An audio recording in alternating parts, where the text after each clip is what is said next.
Ladies and gentlemen, boys and girls, children of all ages, and everybody else all across the world, welcome to the first ever second episode of the Screen and Pitch Project featuring your hosts MGK and Tayal. what's up? How was your Saturday? What did you do?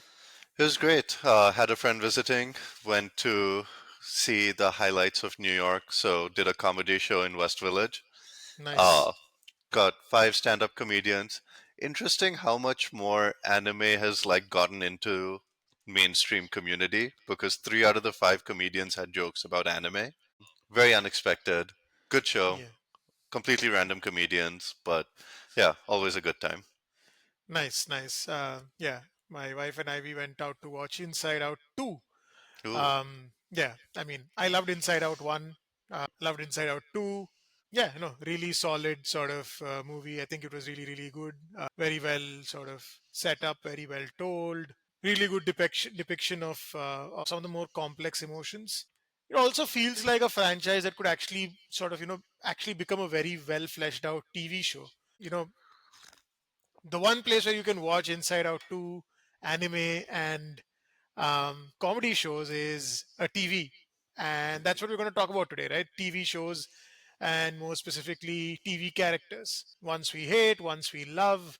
But this particular one is going to be our top 10 favorite TV characters of all time, right? And this includes, cartoons, anime, spin offs, sequels, whatever, right? As long as it's not a movie and it was on, a TV show, it's fair game. Anything you want to talk about apart from that, Tayal? Yeah, so I think the interesting thing with favorite characters in such a wide spectrum is it can really be defined in a lot of different ways. Could be best written, could be most entertaining. So I think in my list I tried to keep it bit of a variety and Yeah. tried to keep different archetypes separate. So not just have five comic relief characters, even though I love comic relief TV Yeah. characters. Keep some variety there. And I think the fun part is neither of us have seen the other's lists, so Yeah. there could be some surprises. Yeah. No, and I think the key word here is favorite, right? So these might not necessarily be the most well written, characters that we appreciate or like critically acclaimed characters. They could actually be quite unpopular characters. They could just be, quite bland characters, simple characters, whatever. It's just characters that we liked and we Yeah. enjoyed, right? So yeah, I mean, like all lists, it's subjective. If you don't like it, deal with it. Yeah. Yeah. um, I feel like my list is going to be a little more traditional and your list is going to be a little more out there, but let's see how it goes. I mean, like from my standpoint, your list is going to be out there, right? So what That's is true. traditional? What is traditional in today's world? Yeah. So yeah, before we get started, Before we get started, I'm proud to announce that this episode is introduced by our new partner, Gab.le. Are you tired of subscribing to all these streaming services? Do you want content and sports that just play automatically? Check out this new service called cab.le, which aggregates the best shows across all the streaming sites along with the top sporting events. For the low price of $90 a month, along with all your data and ads that don't skip if you change the channel, you will get access to the best content in the world.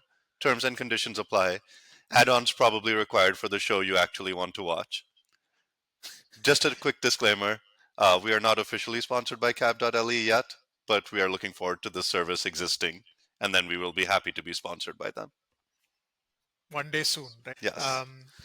I sort of halfway through, the sponsorship, I realized, oh, that cab.le is actually cable. And I was like, Yes. oh, because when you started, I was like, Uber. Then, no, but no, Yes. right? Gotta get the VC funding somehow. Cool. So, our top 10 favorite TV characters of all time. And we start off with our honorable mentions in three, two, one. Let's go. Okay. Yeah. Ooh, some interesting choices. Couple that three from shows that I don't really watch. Yeah. But okay. Let's see. Yeah. I think there's two in your list that I don't know of. Five honorable mentions. These were characters that I always liked. Maybe liked a bit more earlier in my life. So didn't make the top 10 now, but probably would have made the top 10 at certain points in my past. Dwight from The Office, classic comic relief.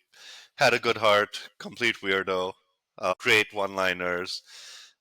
Bears beats Battlestar Galactica, just so quotable. The fire escape episode is incredible. Um, just very, I think, epitome of a type of character. Vegeta, Dragon Ball Z.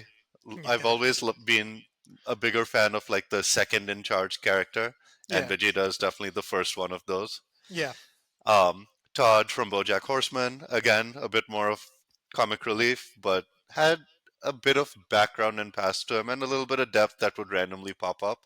And I think his monologue or not monologue, but his the last episode of BoJack, what he tells him is it's pretty powerful. yeah, Mike Ross from Suits, basically the perfect guy. Would love. I don't think anybody would mind being Mike Ross. And then Dr. Cox from Scrubs. So Scrubs, great throwback show, hilarious character, complete douche in some ways, but a fantastic mentor. yeah, yeah. So I don't know Mike Ross and Cox. Okay. Vegeta is a great shout. I love Vegeta. Um, I'm not a big Dwight guy. I don't mind Todd. I think when it comes to BoJack, I feel like there's a long list of characters that I like more. But yeah, I mean, I completely understand why he'd be on your list. My honorable mentions, right? Connie Tucker or Mima from Young Sheldon. She's just such a sassy, wise grandma, and like from the whole, like having had a really sort of close relationship with my grandparents, just seeing such a sort of such a wise sort of figure who actually really knows how to get through to Sheldon. And if you guys have watched Big Bang Theory, he's not the most emotionally intelligent young man. So for her to be, that source of wisdom who actually is able to sort of connect with him just makes her a really lovable character. Phil Dunphy from Modern Family. So I haven't seen like the end of Modern Family the last few seasons. I don't know how he turns out, but basically he's a dad who jokes, right? And he's Yeah. just he's just a fun dude to be around. Um, Josh Costanza from Seinfeld. This is more really just because I watched Seinfeld a lot later in my life. Like I watched it in my 30s. I think if I'd watched this show maybe 5 years earlier, I would have loved this guy even more. And also, actually, just to be fair, Seinfeld, I just sort of it very quickly became my background noise show just because it's so easy. You can just like dip in and out of it. So I don't fully appreciate how funny this guy is, but he is articulate and anxious, right? He has Yes. insecurities that he's able to verbalize so well that it just makes the entire scenario hilarious. Yeah. Um, U-turn from Veej is actually a relatively minor character, but he is hilarious, right? Hilarious and menacing, and this is a particular sort of favorite of mine because it's really difficult to pull off being funny but also terrifying at the same time. He has some of the best zingers in the show. Being thug means you never have to say sorry, and when Nancy Botwin tries to charm him, like she's done so many men, he's just immune to her charms, and he just dead ass looks at her and just says, "Get a job." And she says, "I need money." Um, Prahlad Pandey from Panchayat, right? Panchayat is a show that I've watched very recently. Again, Mm. it's still ongoing. It's only 3 seasons in, so we don't know how this turns out. But Prahlad, the actor Faisal Malik, does a brilliant job. When Prahlad laughs, you want to laugh with Prahlad. When Prahlad chills, you want to chill with Prahlad. When Prahlad is crying, you want to weep with him. Just an all-round good guy that I just want to chill under a tree in a small UP village and drink beer with. We might be revisiting one of these characters in a slightly different way Yeah, in my list, but yes. Let's see. Let's get let's into see. the top 10. Let's get into the top 10. So, in three, two, one, our 10th favorite TV characters. Ooh, cool. So I'll go first this time. Yeah. Once upon a time, there was an ugly barnacle. He was so ugly, everyone died. The end. Remember, Patrick, flatter the customer. Make him feel good. Okay. Hello? I love you. I'm Squidward, I'm Squidward, I'm Squidward, Squidward, Squidward. Is this the Krusty Krab? No, this is Patrick. I mean, it's a bit of a throwback, but throughout my, like middle school, high school, whatever you want to call it, I don't think I laughed as hard as a character's stupidity than I did Patrick. Right? Just he embodies the joy and hilarity of being utterly stupid and being at peace with it. Um, I mean, look, he's barely a two-dimensional character, right? But it doesn't take much for him to make me laugh. And if you can just abandon, your adulthood cap and just indulge in the nautical nonsense that's something you wish, which is what this guy is, you will drop on the deck, belly aching with laughter, and wumble like a whale. Bitch. Okay. So couldn't help myself. Yeah, No, Patrick, incredible character, so funny, perfect foil. Is he even a foil? Perfect best friend, always yeah. down, incredible lines, memory of a I don't know starfish. I don't know. Yeah. Also, fun fact: Marshall's dad from How I Met Your Mother does his voice. Oh wow, I never knew that. Yeah, Oh yeah, Patrick, all-time childhood legend. Carries SpongeBob sometimes. yeah, Always a delight to see that green underwear show up on the screen. Bitch, just in case you missed it the first time. What a character. I mean, what yeah, an arc. The lovable loser at the start where you have no idea whether he's even going to be a main character. It looks like he was actually slated to die in the first season yeah, of Breaking Bad, but his character resonated so much with the audience that they wrote him in and kept him in, and he really is the emotional core of the entire story. yeah, Um, the way you feel for him when he's kidnapped at the end. Uh, in some ways, Walt's main redeeming quality is that he shows some shreds of humanity when it comes to Jesse that he yeah, doesn't show at any other time. yeah, Incredible one-liners, lovable drug dealer, yeah, great character, evolves just and has this genuine side to him, yeah, and like he is basically the humanity in such a terrific show like yeah. Breaking Bad, which sometimes goes off the rails. Yeah, yeah. Now, Jesse Pinkman was someone I really thought about, but yeah, I love Jesse Pinkman. I think he's an amazing character. This is my private domicile and I will not be harassed. Bitch Yeah. is, I just popped so hard when that happened. It was just so unnecessary and such a fuck you bitch at the end. Yeah, the like you said, right? The humanity of the show, the complexity that he brings, just like a fantastic performance by Aaron Paul, who also voices Todd. Yep. So just like the Yes. guy doesn't miss in terms of show quality, right?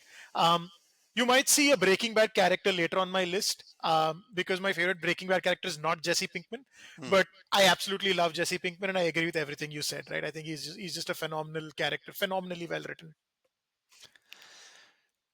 Yeah. Easy top 10 for me. Yeah. Let's move to number 9. Yep. Cool. So number 9 favorite TV characters of all time in three, two, one. Elizabeth Jennings from The Americans, the girl who would probably kill me, but I would still want to marry. But it just what a woman! Like the classic, no nonsense femme fatale, undying loyalty to the Soviet Union, but I will become a communist for her. I mean, what a character! I think her most famous line is "The mission comes first." Like this incredible badass woman in my hipster favorite or best TV show of all time, probably in my top two or three. Oh So, The wow. Americans is all about these KGB agents who are sleeper cells in the US and Yeah. they have their life in the US, and she just runs shit. She just runs everything. Every guy is head over heels in love with her, and you can see why. She's so focused on the mission, and she's just like, okay, it's like, yeah, I could betray my country for you. Makes perfect sense. Yeah. So yeah, Elizabeth Jennings, just and the hair is like iconic, and I Yeah. love your pick as well. Yeah. So Ron Swanson, right, from Parks and Rec. He won Woman of the Year in one of the seasons. I don't remember which one. Yes. Um, he's what I feel Dwight Schrute wants to be, a three-dimensional funny character who's not just a caricature and who's got like this presence and depth and zingy one-liners and all of that. Right? I don't particularly care for The Office or Dwight. I feel like Parks and Rec did it better. Ron Swanson is wonderful, right? I think season one they're still figuring out what Ron Swanson needs to be, but once they sort of find his groove from season 2 to 8, right? He just doesn't stop, right? Um, just a weird dude, right? Two ex-wives named Tammy, his mom's named Tammy, um, libertarian who hates government but works in the government. His interactions with people is what really cements him as a favorite for me, right? the way he mentors April and the way he's such a friend slash older brother slash father figure for Leslie throughout her journey to make the red tape go away is just so wholesome. And it's one of the things that I really like about Parks and Rec is they never teased or even entertained a romance between those two, and I was so glad they didn't do that. He's funny without being over the top. He's got you know philosophical and points of views on life that can just keep you entertained and intrigued for days to come. um, the emotion, right? The fact that he's emoting with just his eyes and his mustache just makes him all the more hilarious and compelling. Ron Swanson, Woman of the Year, and my number nine, right? Like just no Yes. nonsense striker up top, pushing defenders out of the way and scoring goals, son. Never half-ass two things, whole-ass one thing. Perfect. It's one of my favorite quotes from any TV character, and Yeah, yeah, Ron's full of them. yeah. Makes me hungry for some bacon and eggs right Oh, now. yeah. I'm afraid that you think that I'm saying bring me a lot of eggs and bacon. I said bring me all the eggs and bacon that you have. Yeah. Um, cool. Let's move on to number eight then. So, Yes. number eight favorite TV characters of all time in three, two, one. Ooh. Wait, I forgot who goes first. I go first this time, right? Have you watched Schitt's Creek? I've watched Schitt's Creek, yep. Yeah. I've So, only seen the first season, but yes. okay, yeah. So the first season, she's just like Valley girl, right? Like Yep. airhead Valley girl, rich princess. Um, so Annie Murphy as Alexis Rose just kills, right? I think she's Alexis Rose is the funniest sort of woman I've seen on TV, and like a close second is probably her mom Moira Rose. Um, the whole "you David" thing, which became a meme. You David, I can't do it. But yeah, I mean, she evolves from airhead Valley girl to a woman of substance throughout the show without ever compromising on being utterly hilarious. Her body language, her facial expressions, um, you know everything about her, the hilarious backstory. So this is like an entire compilation where she has these hilarious escapades and backstories where she's just charmed some random prince of a Middle Eastern kingdom, or like she escapes from exotic islands and whatnot, right? Just anything and everything. A little bit Alexis is quite iconic. I don't know if you've seen Yes, that. of Yeah, course. A little bit yeah, Alexis is classic, yep. yeah. And I really love that spoiler for you, but I really love that at the end they didn't like pair her up with some random man, and especially the guy. I know everyone wanted like Ted and Alexis to get together. I never liked him. I think she had way too much personality for that fucking tortilla, and I don't mean that in a racist way. He was just like bland, right? Yeah. Whereas she was all the fillings in the burrito. So yeah, I mean just fantastic that she decides to just like go out on her own, do her own thing at the end of the series. And the fact that she evolves so much and so well while still being funny throughout this show is what makes her makes her like a part of my list. Great pick. I've only seen a few episodes, but yeah, I think she was getting into the character in season Yeah, 1 where she's still like full rich valley girl, yeah, but could definitely see the potential, and that dance for a little bit Alexis is just like a clip I've seen 20 yeah. times without even seeing the show properly. Yeah. um Yeah. Also, I just want to call it Schitt's Creek. I think is a little bit slept on in my own head just because I watched it during the pandemic. But it's actually really good. I think you should check it out because I think it's Yeah. it's in the arrested development sort of domain where it's not over the top with its humor. Yeah. It's quite funny and subtle. So I think you should definitely check it out. But Yes. So moving on to my character, and I think the first anime pick of our top tens, it's Kurama from Yu Yu Hakusho. Yu Yu Hakusho was my favorite and fighting anime growing up, more than Dragon Ball, more than anything else, because I felt like all four of the main characters were extremely compelling. And that's really yeah, rare in a show where it's just like, usually it's like two of them are compelling, one's fine, one's annoying. yeah, But in this one, all four were extremely compelling, and out of them, my favorite was Kurama. yeah, Just because, again, depth of the character to go from like this no nonsense assassin to being having this entire humane side and taking care of his foster mother, yeah, uh, the brutality of his kills yeah, compared to like his smiling nature and the fact that he uses roses and then comes up with the like most vicious kills yeah, and punishments out of everyone is yeah, just incredible. yeah, And I think the line that sums him up is when he says that pain is not a weakness. So he kind of uses the pain in his life as a strength, Yeah. and is always there for his allies. Incredibly smart. Yeah. But yeah, I just love kind of the juxtaposition of a guy who uses roses and a rose whip to fight. Yeah. So I don't want to play spoiler, but he's on my list, so I'm not Oh really going to wow, talk about him much right now. yeah, I echo everything you said, and the fact that Hiei very early on in the show says Kurama's more merciless and like ruthless than I am, and he goes on to prove it like time and time and again through the rest of the show is something that just stayed with me from that point on, right? And I like I'll speak a little bit more about Kurama the fox. Or yeah, Yoko Kurama or yeah, Shuichi Minamino to use his human name yes. when it's his turn in my list. But yeah, I mean, amazing character. Cool. Let's move on to number seven then. Number seven. Number seven, seventh favorite TV character of all time Yes. in three, two, T- one. My time to go Yes, first. Liz yes, Lemon from 30 Rock. So the ultimate bro who just happens to be a girl by chance. Comedy writer, kind of based on her own life to some yeah, extent. Incredibly funny, incredibly relatable. So it's like the girl you would always want to hang out with. yeah, And 30 Rock is, I think, one of the funniest, if not the funniest sitcom I've ever seen. They make jokes that they were so ahead of the time. In like 2010, they're joking about Harvey Weinstein and stuff oh so damn, openly. Um, Her dynamic with Alec Baldwin is one of my favorite TV pairings ever. And the fact that I think you talked about this earlier as well, the fact that they never sleep together and the fact that it always stays as friends, even though they do get married, but that's a side tangent. yeah, Um, their dynamic is just so good. Her obsession with junk food, I can relate to. Her love for New York, I can also relate to now. yeah. No, fair, right? I mean, sounds like a pretty awesome character. You've spoken about 30 Rock with me lots of times. It's on my list now to the point where I'm gonna actually probably watch it right after I finish. I'm like rewatching Seinfeld right now, so right after that I'll probably pick up. I'll see if I can find 30 Rock somewhere and watch this, and then get back to you with my notes on Liz Lemon and anyone else in that show. Because I'm watching Unbreakable Kimmy Schmidt, which I Oh, told you okay. about, which is Yep. like Yep. by Tina Fey and so on, and Yep. like it's whimsical and funny, and Yeah. yeah, I can imagine 30 Rock being probably even better.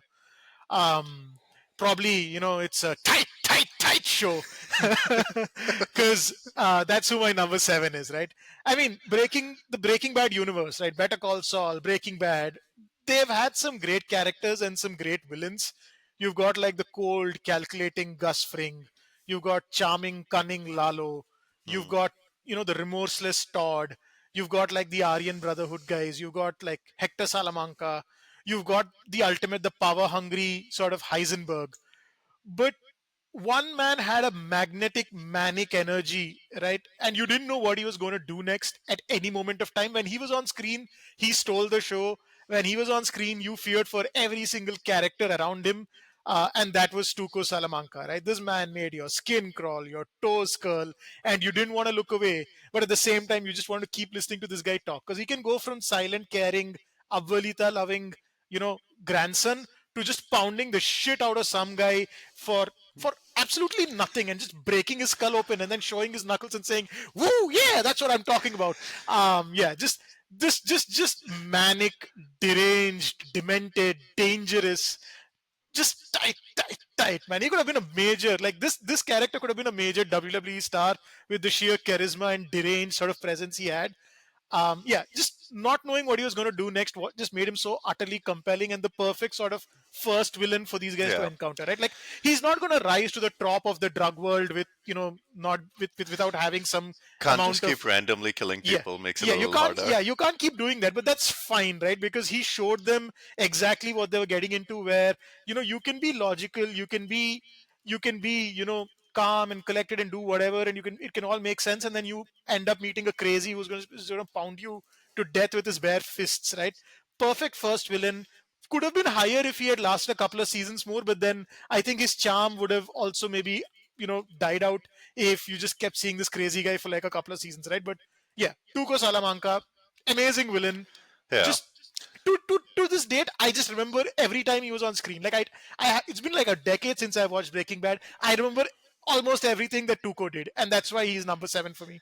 I think he also like he's the start of what the show becomes. Yeah. It's when his character is introduced. That's like when the show really pivots into what it ends up becoming. Like initially, it's like okay, like it's. I felt like Breaking Bad starts off a little slow, and then Hmm. he just like injects some cocaine into the show, and like Yeah. it just completely turns up to 11 from Yeah. like okay, chemistry teacher kind of meandering along, Jesse, okay, introduction, and then bam, he comes in, and it's like oh okay, Yeah. this show is picking up now. Yeah. Yeah. No, it's yeah. I just love Tuco, man. Oh yeah, um, yeah, but that's a tough pick because Lalo is such a good character. yeah. Gus, man, yeah, Breaking Bad. Yeah. Yeah, just too many characters. So yeah, I feel like you get a lot of Lalo's, like Lalo type smooth sort of criminal villains. You get the Gus villains. I feel like I haven't seen too many Tuco type villains who've done it as well. Like this guy just literally, like I said, everything he did, I remembered. Cool. Do we want to go to number six? Let's do it. Okay, so number six favorite TV characters of all time in three, two, one. So I was saying that it's characters. I don't think you know my character, and I definitely don't know much about your character. Or is that not the case? I know a little bit. I've seen the first two seasons of My Oh Hero. no, no, no. So that's not enough to know what Endeavor is, right? Hmm. Anime is not really known for complex characters, right? Especially not shonen anime. Like we've got like Naruto, one of the greatest anime series of all time, where an international terrorist called Obito just is called the coolest guy ever just because he repents at the end, right? Yeah. So it's refreshing to see a character as complex as Endeavor, right? In a way, he's like the Cristiano Ronaldo of the hero world, where All Might is Messi, just far ahead of anyone else, and everyone's just like, oh, All Might's number one. But Endeavor's the only one who actually wants to bridge that gap, and he's just burning with ambition and just relentless intensity and pride to actually bridge that gap, right? He's a flame hero, so like his body heats up, and the consequence of using too much flames is his body heats up and he sort of overheats and he can die. So he decides that he's going to go and search for an arranged marriage with an ice family, right? Yeah. That's Okay. and Yep. this is where his yeah. So he marries a woman with an ice quirk, and basically that's where their genetic experimentation starts. And they have four kids till the last one, Shoto Todoroki, is born, who's got half ice and half cold, half ice and half fire. So the idea is okay, his fire can be cooled down by his ice and vice versa. But throughout this process, right, what happens is his first kid basically gets the worst possible deal where his firepower is more intense than his dad's, but he's got the body constitution of an ice person. So Uh, he's got super intense flames, and he is essentially too sort of he's got a major weakness towards it. But Endeavor starts training him anyway in the hope that he'll sort of surpass himself. But when the fourth kid Shoto is born, he starts neglecting the first kid. The middle two are failed experiments, so he never cares about them anyway. And then it sounds funny, but uh, that's literally what it is. And then the wow. first kid grows jealous because now he's the discarded sort of project. And in an attempt to prove himself, he sort of goes and trains by himself. And he goes out in a blaze of glory because he can't control his firepower, and all that's left is a piece of broken jawbone. When this happens, Endeavor snaps. He feels like, okay, now that my kid sacrificed himself for this, his guilt drives him to blind ambition. He becomes abusive towards his two kids. Oh His wow. main project, Shoto Todoroki, where he's driving him to just become a trained sort of super soldier. Abusive to his wife to the point that she loses her mental stability and attacks Shoto with a boiling kettle just because she sees Endeavor in him. And then she gets committed to a mental hospital to sort of regain her senses. And while all this is happening, this guy is in the public face as a relentless, like, number two hero. When All Might retires, right? This guy becomes number one hero and he's stoned because this is not how he wanted to become number one. He wanted to beat All Might. And then he has one of the most iconic sort of coronation speeches where he just says, "Just watch me." And then he goes on to have some of the most amazing fights with some of the most high end sort of crazy villains, right? And throughout this, he starts trying to atone to his family, right? He realizes what he's done, he realizes that he's fucking up, and he accepts that they're never going to forgive him. He Hmm. just tries to make right by them without ever expecting their forgiveness, and he stays away from them. He ensures that they're well looked after while slowly sort of changing his behavior without ever saying, "Oh, I'm sorry, love me." He gets taken down by the big bads again and again, but he just keeps getting up, like his name proves. My Hero Academia is nearing its conclusion, so we don't know what the end of the Endeavor storyline is going to be. But for what it's been so far, and the complexity that this guy's shown, and the fact that finally in anime they didn't do the whole black and white, oh, he's repenting, so it's all good now. Just makes this guy one of my most sort of favorite characters, right? Just an amazing character. Well, okay. Maybe I need to continue My Hero Academia because that was pretty interesting. And I think the other insane thing is I think we've picked characters that are actually kind of similar in some ways. Yeah, So one of the Tony Soprano quotes is, "You don't have to love me, but you have to respect me." yeah, And I feel like Endeavor would relate to that quote a lot as well. Um, yep, yeah, absolutely. saw a little bit of him in the first couple of seasons that I watched. Definitely seemed to be more of a complex character than like All Might or what's his name, the main character, Deku. Deku, who almost made my least favorite characters list because but because I only saw 2 seasons, I removed them. Um, Yeah, but yeah, it definitely it makes me feel like checking out more My Hero. yeah, no, fair.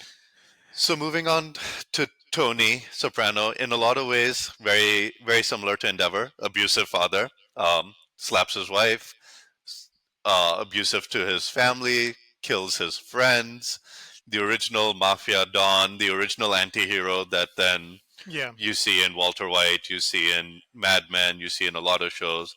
He yeah, was the OG complex hero who's also really the villain, but you kind of feel bad for him, but you see him do so many despicable things. Um, he is the mafia boss for a crime family, and he makes all and you see him just get more and more isolated as a person, yeah, and the only person he can open up to is his psychiatrist, who is constantly judging him but also giving him good advice. You see him have terrible relationship with women, terrible relationships with his mom, terrible relationships with his family, yeah. and yet for some reason you still Root for don't him. want him to disappear from the screen. Yeah, It is one of the most iconic and controversial endings for any show ever, since you mentioned Endeavor's ending, where you yeah. actually don't know what happens at the end of this show. Oh, yeah. That's Whether because the ending hasn't happened yet over Yes, here. so Okay. The Sopranos, the ending has happened, and you still Yeah. don't know what happened. Okay. Wow. Okay. So it's quite yeah, Yeah. quite a unique ending in that way. But I think most people actually thought their TV had broken because the screen just cuts to black. Okay. Um, so Tony I think he's the inspiration for a lot of characters, and he Yeah. showed what TV can become. Yeah. Because it was really the first show to have this main character who is despicable but so magnetic. And in Yeah. terms of pure acting, I think this is one of probably, it's not really a controversial take or anything. It is one of the best acting performances and regarded that way because it's hard to make someone who's like slapping his wife into someone you're rooting for. Yeah. Yeah. So it's, yeah, but felt needed a shout out to The Sopranos. And Yeah. this is the show I'm watching currently. I'm on the last season. Okay. So it was definitely top of mind. No, fair enough. Sopranos is another on my list of shows that I should watch, but I haven't watched, and I can't believe I haven't watched yet.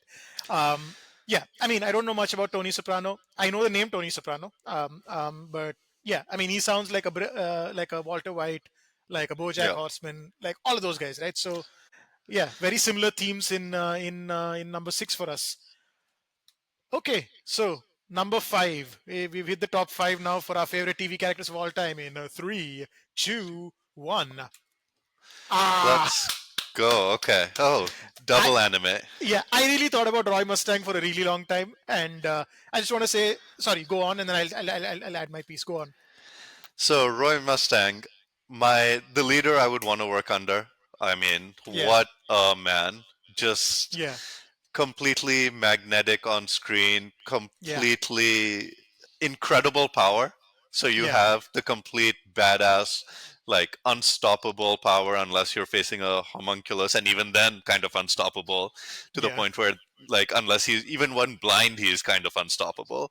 yeah, Um, he is the fearsome leader. I mean, he is the leader who all of his subordinates would die for. And I Yeah. mean, that's kind of the ultimate compliment of any leader.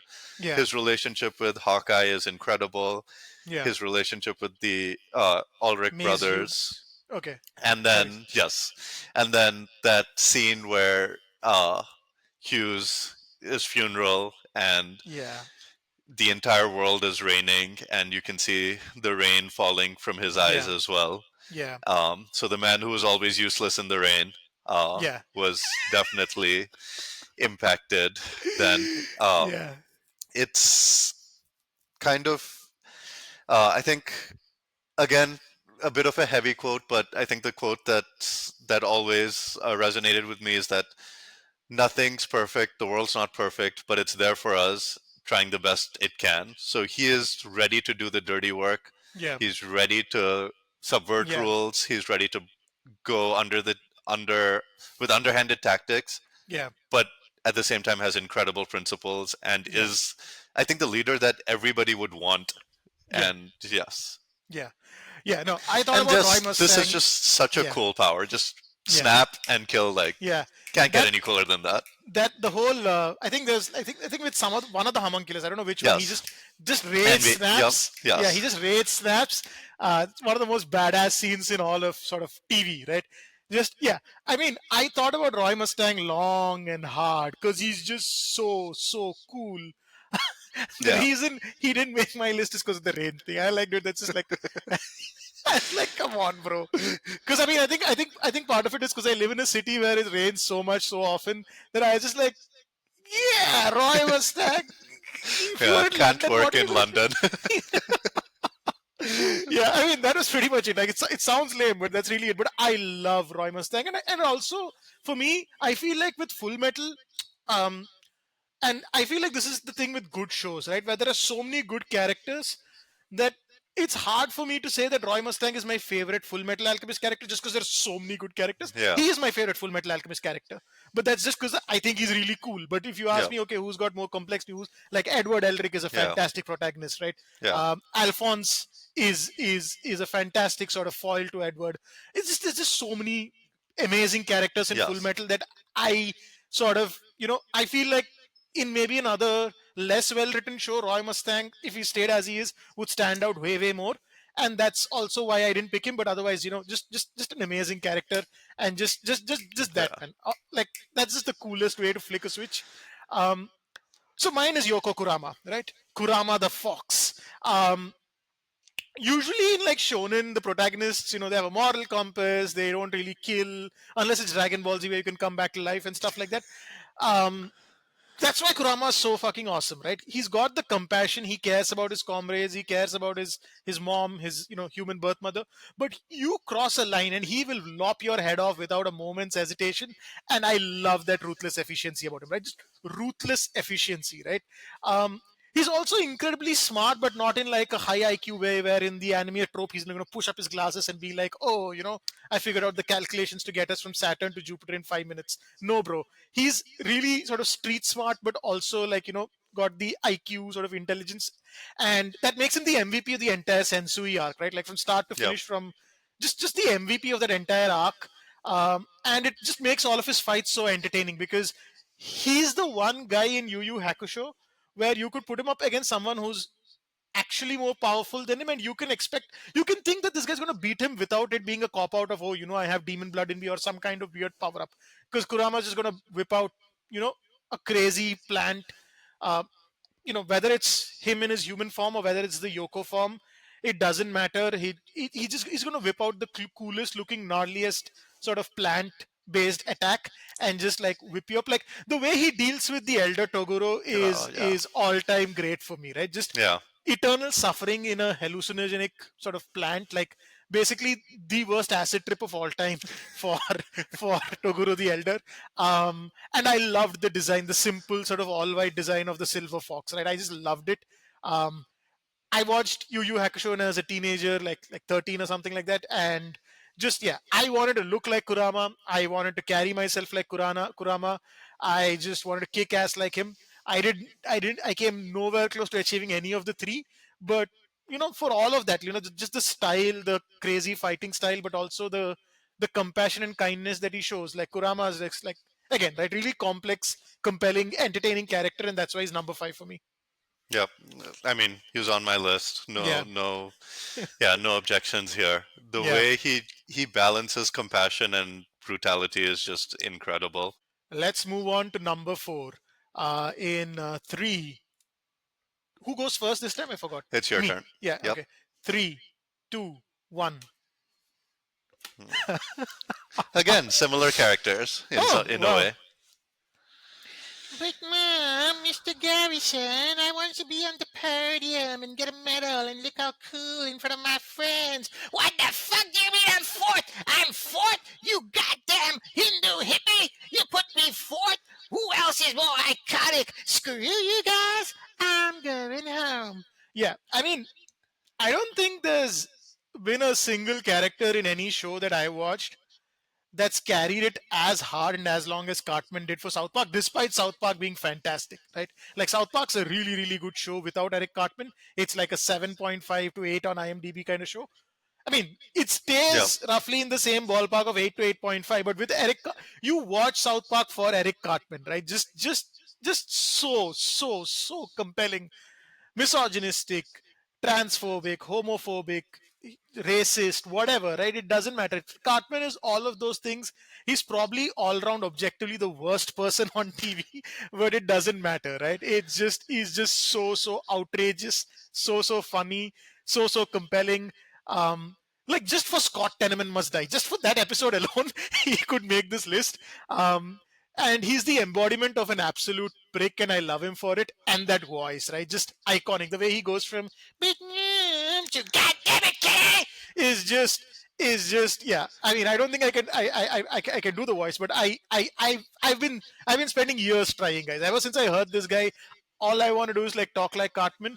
And you may not like him, but you better Respect his authority! Oh yes. I mean, yeah, hard to argue against Cartman and his lines. It's yeah. I mean, he makes South Park what it is. Without Cartman, South Park is a completely different show. yeah. And I mean, I think my character is actually very similar. I'm not sure if you've seen Succession. His No. opening line is "Hey, hey, motherfuckers." That's how he Okay. introduces himself to the I've world. heard that line. And as someone who hates milk, one of my favorite lines from Roman is, "What the fuck is this obsession with milk? You know who I drinks milks? Kittens and perverts." I hate Um, milk as well. So yes, so very relatable. He sends yeah. a dick pic that he means to send to his corporate godmother to his dad by mistake. He causes there's a rocket failure, and his reaction to the rocket failure when he realizes that nobody has died is, "Who has two thumbs and didn't kill anyone? Me." Because the only thing that was lost in the rocket disaster were two people's thumbs. Um, his one-liners are just beyond belief. Succession is the best written, the funniest written, like, prestige TV show I've ever seen. So it is a drama, Okay. but it is carried purely by the one-liners. Awkward show to watch with my parents because there's a scene where he walks out for his brother's birthday celebration, and they realize that the tunnel leading to the event represents their mom's vagina. So yeah, not always the easiest show to watch with your parents, but man, Roman Roy, his one-liners are just beyond belief. Fair.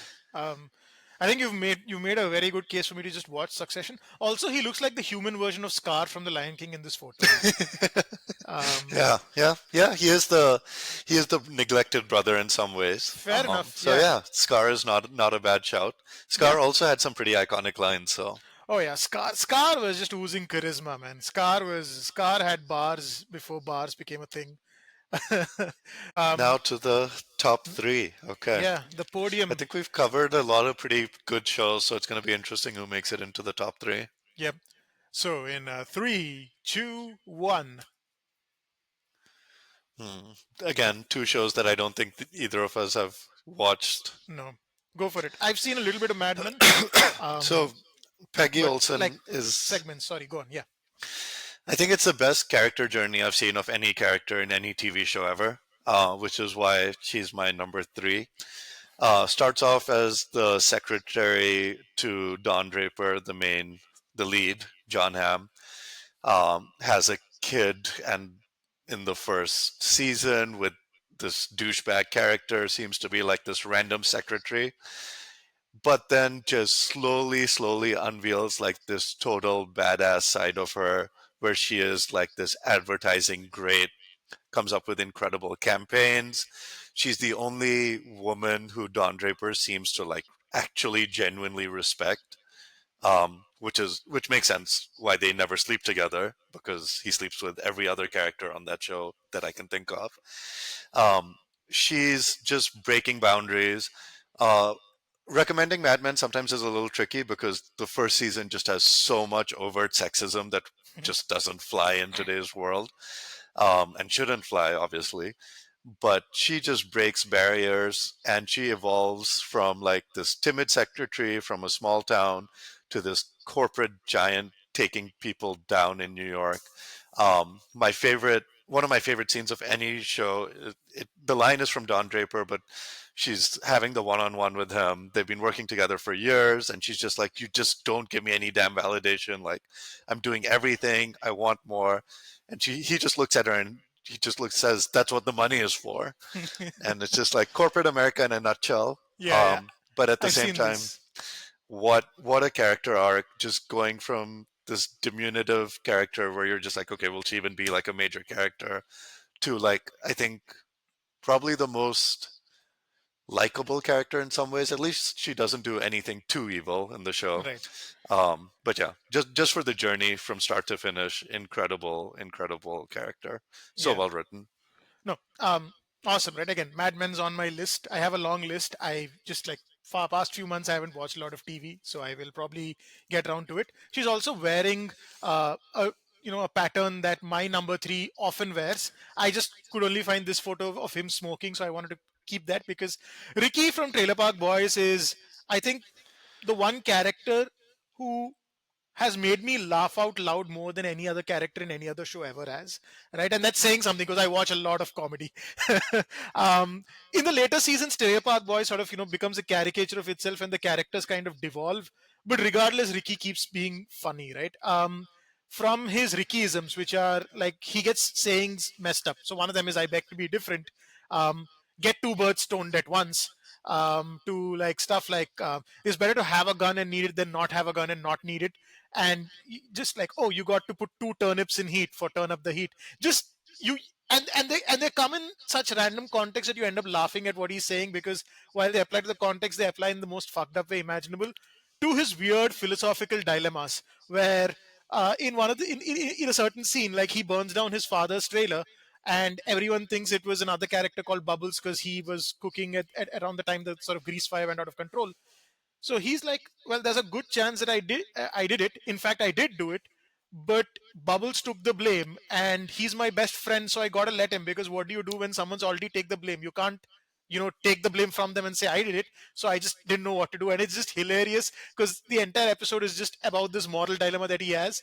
And yeah, I mean, some of the best insults in I mean, it's all a little crass, right? Let's be honest. He's not going to give you an articulate sort of insult, but don't you have some offs to fuck is one of the one of the funniest ways to tell someone to fuck off. Yeah, and just like his ambitions are hilarious. He just wants to get his grade 10 and grow some dope. To his talents in sweet talking his way out of any scenario with the cops in the most creative yet believable ways possible. um, and the physical comedy, right? This guy, he's so good at just like falling down in the most natural way and making you believe it, or getting, and he gets shot in pretty much every season, and it's in the most hilarious and unexpected way. It's just a riot, man. Ricky is just so funny, so lovable. Um, I mean, the one bad thing about Canada legalizing marijuana is now that Ricky can't be a drug dealer anymore. That's the only bad thing about it. But yeah, just a hilarious character. Trailer Park Boys is a little trashy. It's not the most sort of highbrow humor, but the characters and the scenarios are actually really quite they're dealt with quite well, and the humor once you sort of get past the swear words is actually top notch. So yeah, one of my all-time favorite shows, and definitely my favorite character from that show. Yeah, I've seen a couple of episodes with you. Yeah, Definitely had some iconic lines, but yeah, not exactly my kind of show, but can see why. And I think yeah, Trailer Park Boys, the way that it was shot, is like the inspiration yeah. for a lot of future sitcoms that we're Mockumentaries. a big Yeah, fan. Yep, the yeah. mockumentary style. Yeah, I would recommend actually watching it from season one, because in season one it's a lot more mellow and you sort of get to know the characters before they Okay. sort of basically it's something where season upon season you see that they're getting more and more sort of entangled in their own madness. So when you come to season 5 and you see the season 5 madness, you have the context of the previous 4 seasons behind it, and that sort of helps you sort of get into the lowbrow humor a little bit more. But yeah, it's not for everyone for sure. Okay, top two. I Top think, 2. yeah. Yeah. Okay. In 3, 2, 1. Ooh. Ooh, okay. Oh, that's a great pick. Yeah. Yeah. So humanity's strongest soldier is Levi Ackerman, right? Um, there's very few characters that I respect more than this guy, right? I mean, in terms of entertainment and charisma, there's characters out there that are more entertaining or more charismatic than Levi. But the reason I love him is, like, the thing that I really like about him throughout the series is two things, right? The first is his humanity, right? He actually genuinely cares about the soldiers who die with him. He actually genuinely wants freedom from, this Titan killing and so on, right? He's not out there getting bloodthirsty for revenge and so on. He's never losing sight of the fact that they're doing this for a better world and a better future for all of them, right? His relationships with his captain, I forgot his name, fuck, Irvin, Irvin. uh Yep. Irvin, with Hanji, with Armin and Mikasa and Eren. He's got these like layered deep sort of relationships with all of them. And the second thing is his resilience, right? He comes from like the depths of paradise society, which is in itself a pretty fucked up society, and then coming from the depths of death to become the undisputed strongest soldier. And throughout, right, no matter how jarring the truths that they keep learning are, no matter how much futility war inflicts upon all of them, Levi Ackerman just keeps going, right? He doesn't lose sight of that resilience is something that makes me sort of respect him, right? And then last but not least, the fights. The most badass fights. Because, I mean, it's, and again, right, unlike a lot of other shonen where people get power-ups, he's not getting power-ups. This is just a dude who's incredibly skilled at basic technology, and you fear for titans against this guy. You're not backing like Zeke against this guy. The first time they encounter, when he goes through that relay race, when the one where Irvin dies, where he goes to the relay Yep. race of titans to get to Zeke, is incredible. Yeah. Obviously the second time where he absolutely sort of nails him is much more iconic. But you combine Kurama's ruthlessness with Endeavor's resilience, and Roy Mustang's sort of leadership, with a deadly focus, right? Just unwavering focus, and you get humanity's strongest soldier, right? They always had a chance as long as Levi was functioning, right? It didn't matter how many titans were there. If Levi was there, you back Levi, and Yep. I just loved Levi because of that. And yeah, number 2 for me. Yeah, I mean, definitely. I was thinking about Levi and on Titan. I think his I wouldn't even call it a fight. Like his demolition of the Beast Titan is one of the most iconic, I think, battle scenes ever. Yeah. Put some good music behind it. It is just, it is incredible the brutality with which he just demolishes this gigantic Titan who looked completely unstoppable and now looks like a baby in front of Levi. Yeah, yeah, So my number two pick, the inspiration for George Costanza, Larry David, the title character from Curb Your Enthusiasm. He is maybe what MGK you will be in a few decades. The guy has absolutely no filter. Every thought that you have in the back of your mind during everyday mundane interactions are words that he spits out with no filter, no desire, no like interest in consequences. He is who he is. He can say whatever he likes, and he now uses that in real life to get away from situations because he's like, my character's so iconic. I can just kind of be like that in real life. Yeah. I think the funniest episode of TV is Palestinian Chicken. So he Okay. is Jewish, but he can't get away from this Palestinian chicken restaurant. And he realizes that that's the best place to have an affair if you're Jewish because everybody in that restaurant wants to kill you. So there's no chance that you'll meet other Jewish people you know. And he's having sex with this woman who wants to kill him, which is his ultimate thrill.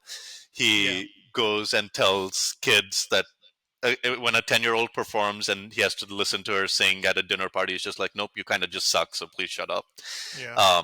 People hire him to tell their partners and children and mothers the annoying things about them that they can't tell themselves without ruining their relationship. Fair. Um, he is just an incredible character, and it's like George Costanza taken to 11, taken to taken to HBO also, so no filters, no all swearing allowed. Yeah. Um, No, fair enough, right? Again, Curb Your Enthusiasm show I've heard a lot about, just haven't gotten around to it. I will disappoint you because I've mellowed with age and marriage, I think. So I don't have as much of an unfiltered voice now than before. But yeah, no, he sounds honestly he sounds a lot more like Cartman than George Costanza from your description. Um, um, number one. Number one. All right, in three, two, one. Oh wow, okay. A Naruto shout out, but I'm gonna start off with Omar from The Yeah, Wire. yeah. Just the ultimate badass. R.I.P. Michael K. Williams. I mean, what an actor! What a performance!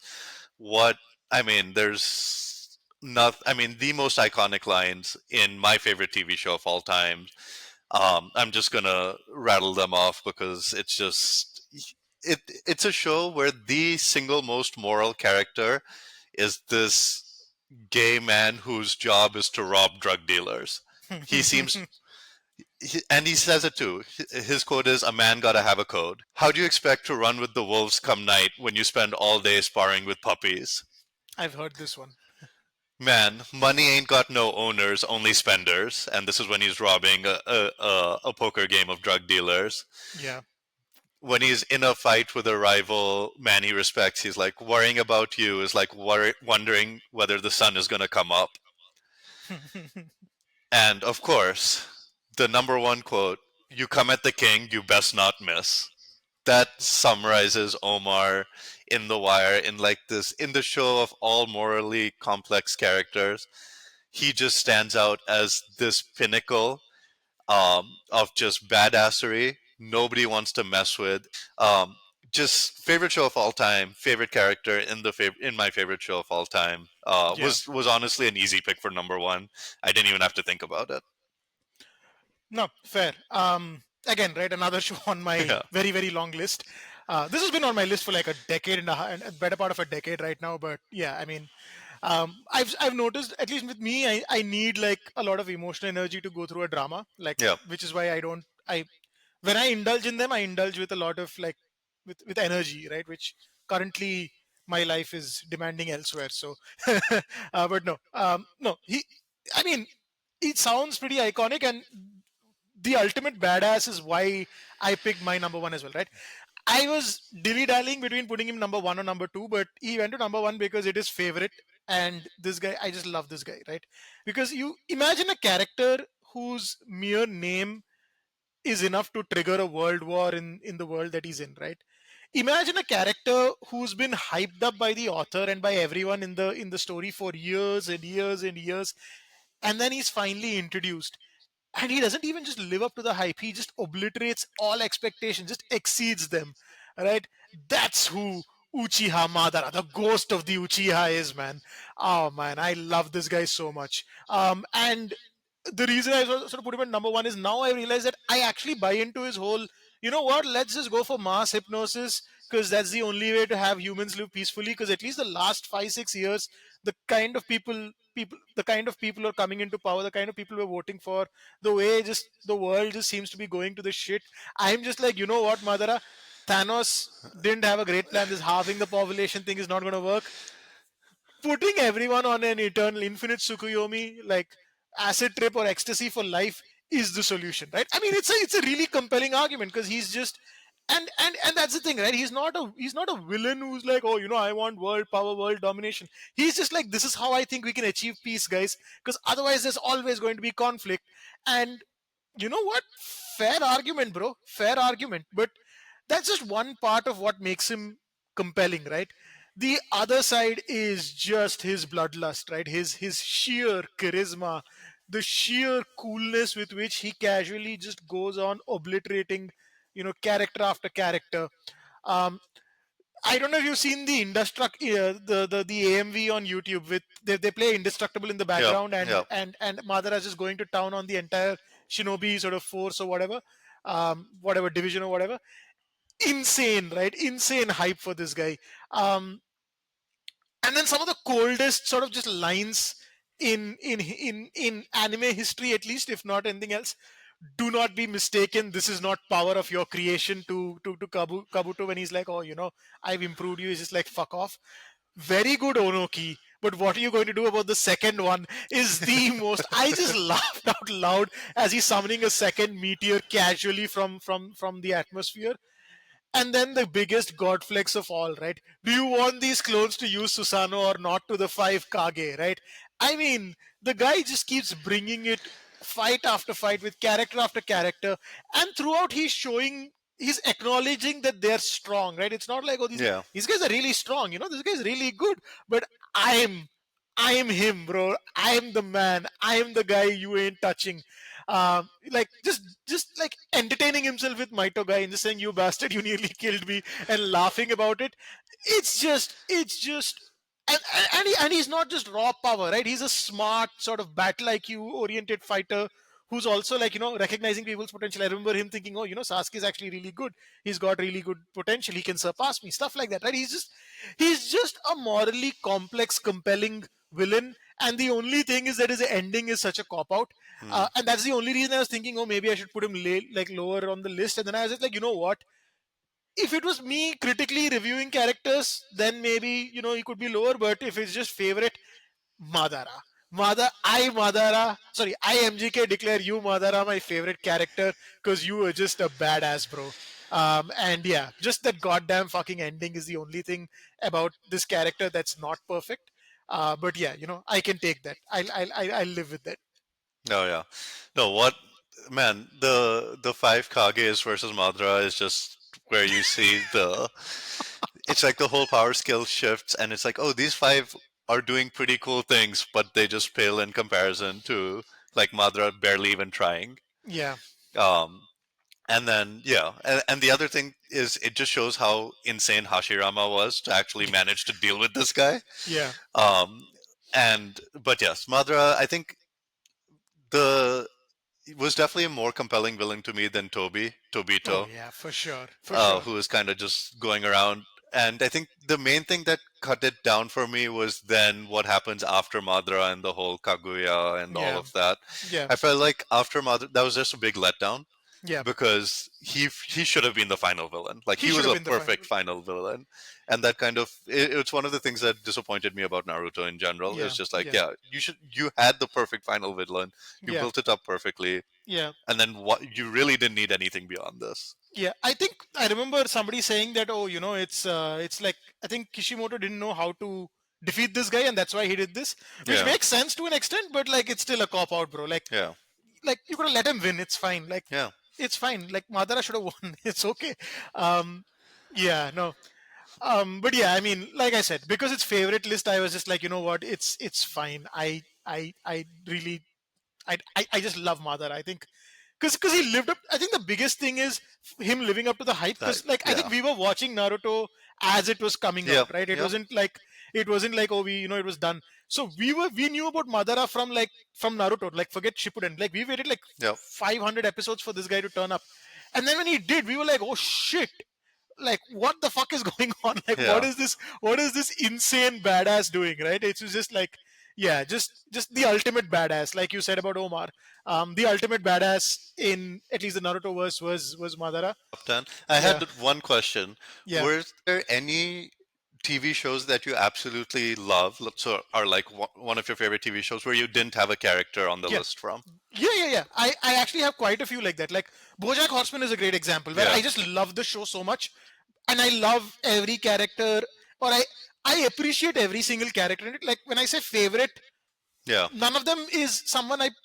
The closest favorite character I have in BoJack Horseman is BoJack Horseman, but he's not a favorite in the sense that I love this character. I just love the story. I love the show. So that was one.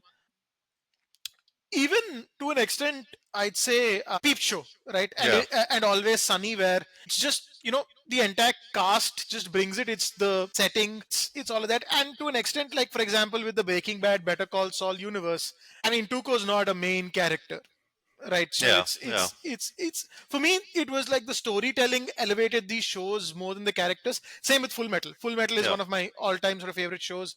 Rurouni Kenshin, Oh yeah. Yeah. That again, was one right? for me as well. Yeah, and yeah, I think maybe you could argue for Hunter x Hunter, because again, like, yeah, I mean, I just, Yeah. yeah, just characters where the storytelling just took precedence. For me, there were shows where I had to leave out characters because we were doing one per show. One per show. Just for whoever's tuning in, we decided to do one per show. I felt like there was a lot of Naruto characters that I really would have made a case for. Kakashi, Kakashi. Yep. Shikamaru. I also really just enjoyed. I mean, Jiraiya was okay, but like maybe made an honorable mention. But these are Yeah. I mean, characters where one I of the really, best deaths in anime for sure. yeah, yeah.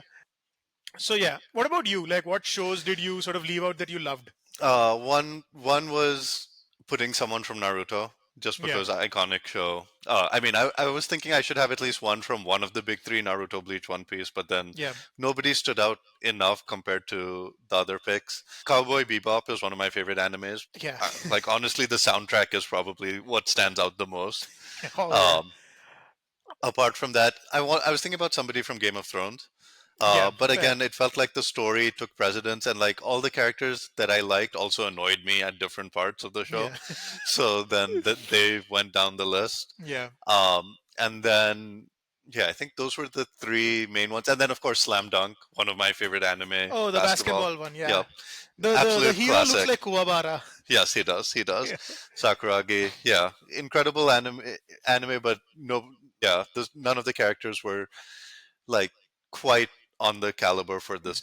Cool, guys. Stay Yes. tuned next week or whenever we decide to release this. You will see the top 10 worst or least favorite characters from our TV viewing portfolio. So yeah, to our millions of listeners, thousands of viewers, and 5 friends, this is MGK and Tayal signing off on the Screen and Pitch project. Yep. Have a great day. Thank you.